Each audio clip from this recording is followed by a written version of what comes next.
What is motherboard?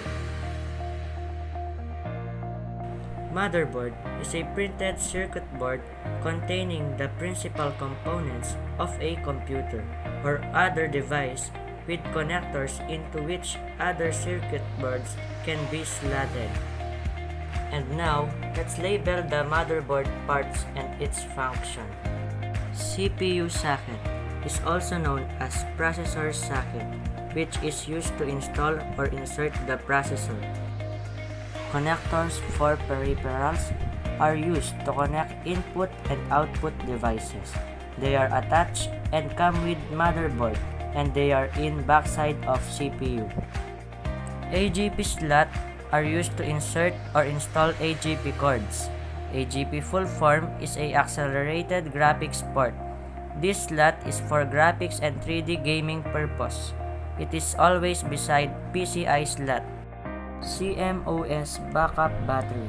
There is a battery in the motherboard which is used to power the south bridge and the BIOS to save the setting, data, and time.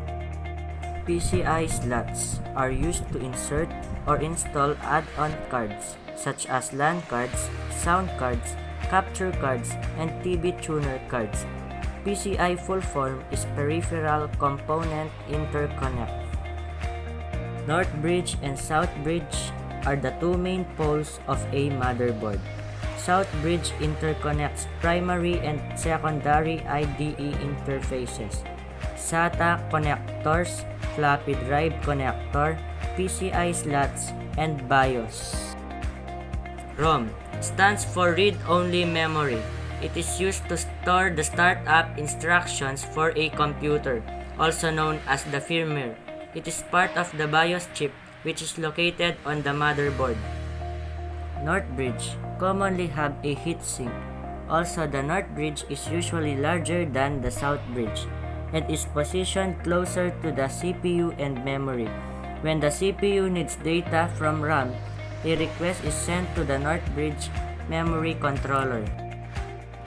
Hard drive slots connect solid-state drives to the high-speed SATA slots and mechanical disk drives to the lower-speed slots.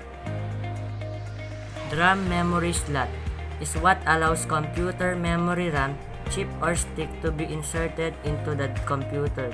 Depending on the motherboard, there will be usually 2 to 4 memory slots, sometimes more on high-end motherboards, and are what determine the type of RAM used with the computer.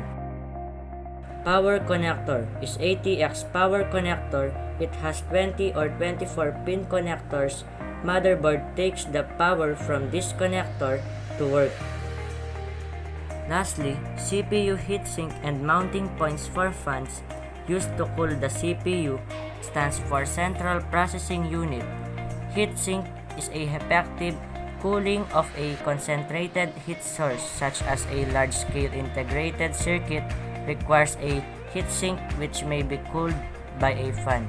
Use of a fan alone will not prevent overheating of the small chip.